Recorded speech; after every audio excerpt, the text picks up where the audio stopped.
Santa's helpers. Gather around the fire, children.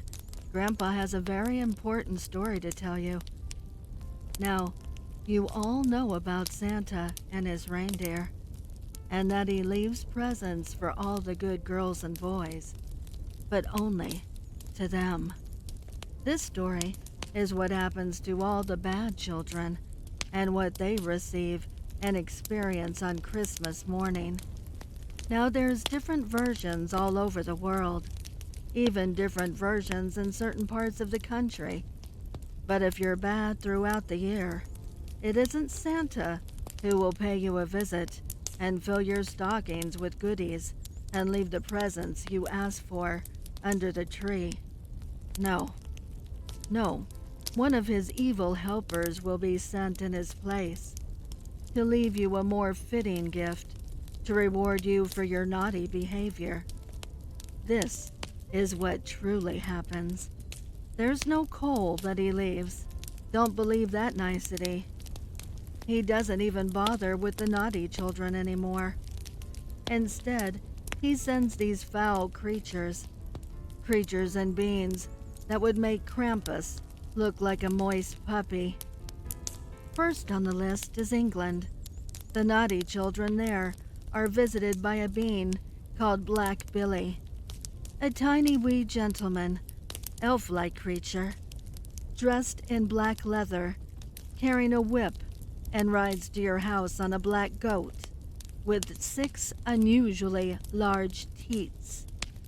Unsuspecting children are greeted with the squeaky sounds of leather as his tiny boots approach their back door.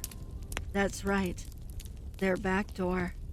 He doesn't go down their chimney like old Saint Nick. Once he jostles the door open with his sharpened candy cane, he then creeps into the naughty child's room with a smile and tells them to follow him downstairs so he can give them their gifts and treats.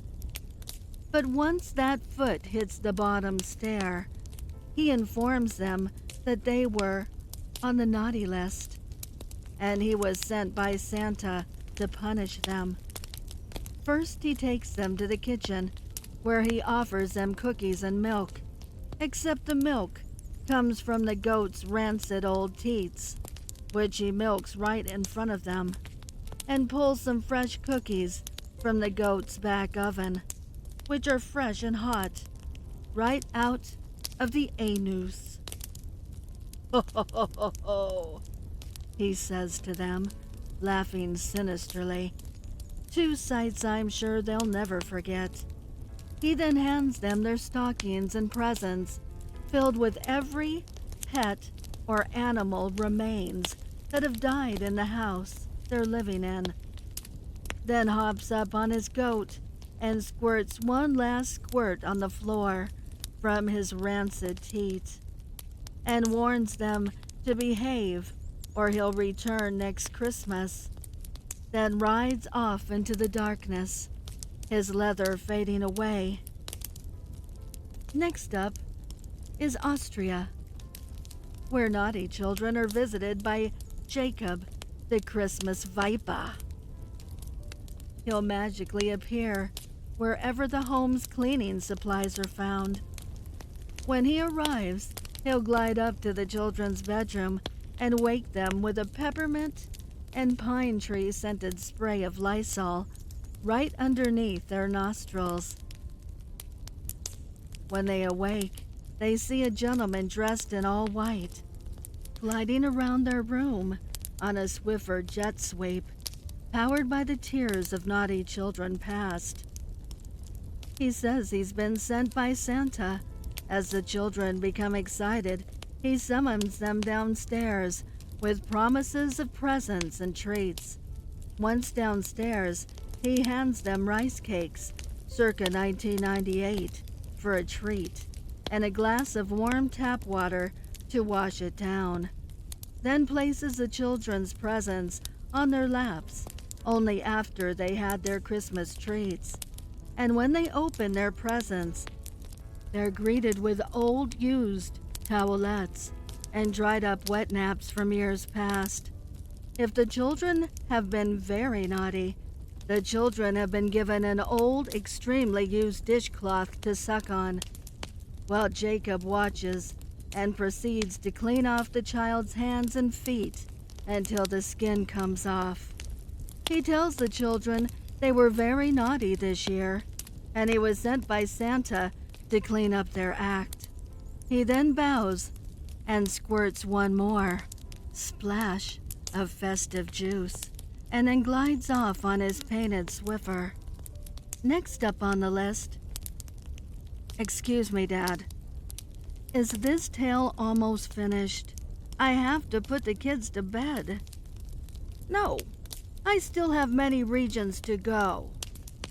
They need to go to bed, and I don't want you scaring the kids. Fine, fine. I'll speed through the rest and save the best for last.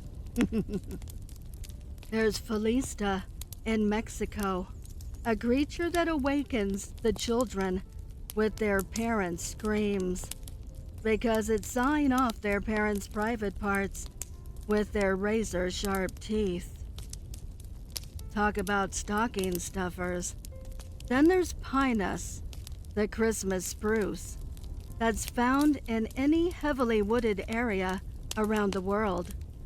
Pinus comes to life around Christmas and devours the Christmas presents and regurgitates them back all over the living room floor. Careful of the pets, though. It's said steaming chunks of Puss and Rover have been coughed up as well. Dad, that's enough now. You're frightening them. All right. I'm at the end. And this one is right here, kids. This creature takes care of most of the northern part of the Midwest. His name is Stoolzabub, the evil demon of shit and excrements. You see, this legend's name became somewhat popular not far from here, when a cult sacrificed themselves and a couple of virgins in a bus terminal in the 80s. But Stoolzabub has been in the shadows for much longer. Santa has never been afraid to call on Stoolzabub. He'll come up through the toilet, sometimes solid, sometimes liquid. All depends on the previous night's family meal. He comes in an array of colors, and mostly a combination of brown, dark black, and green. Trust me, you'll know he's there before you lay eyes on him. And this is the one creature where you know you must have been naughty this year. No confusion over this one. Stoolzabub doesn't make courtesy calls, or flushes, for that matter. He'll summon you downstairs with a friendly moist tap on the shoulder, leaving a fresh brown smudge on your shoulder. He'll wave you down the steps and point you towards the tree. You can smell 1,000 years of funk wafting through the air. Don't bother with the Febreze plug-ins. They will only flicker and go out, causing an electrical fire. Try not to pass out from the fumes. They're only 1,000 years of chamber pots and sewage delights from the history of man. If your nostrils were strong enough and you made it down the stairs, Stoolzabub will have you take a seat by the tree. There, you will see your Christmas tree has changed. It now smells like 100 deceased colons and is completely wet, dripping with what Grandpa calls Hershey squirts. As you're sitting there contemplating life's choices, Stoolzabub hands you a Christmas treat. A homemade platter of his caramel salty fudge, only to be described as droppings from the gods. And to wash it down, he hands you a mug of brown liquid goodness, odious and steamy, with a nutty flavor, they say. Think of a Forever Rocher, just the ass version. After you've had your meal, a present is placed on your lap, still leaking from the demon's cheeks, and straight into your hands. Your present is whatever you ask for, except in shit form. Imagine, instead, getting a tickle the shit out of me Elmo, or a crappy patch doll. Maybe some figures from the masters of the Crapiverse. Maybe some Ninja Turtles. This will put a twist on some Lincoln Logs. Stulzabub will stand there for a moment, basking in his accomplishments. Give you a quick, squishy salute. Warn you to never be naughty again, or he'll come back next time, double the shits. Before he heads back to the toilet, he reaches around and grabs a brown candle from his stink hole, places it on the fireplace mantel, and lights it. Something for the family to enjoy throughout Christmas Day. He then sludges off to the toilet and flushes himself and disappears. So I hope you've been good, children. There's still time. Brush your teeth, do your chores, listen to Mom. Because I know one thing, damn it. I don't want to smell that shit candle for Christmas.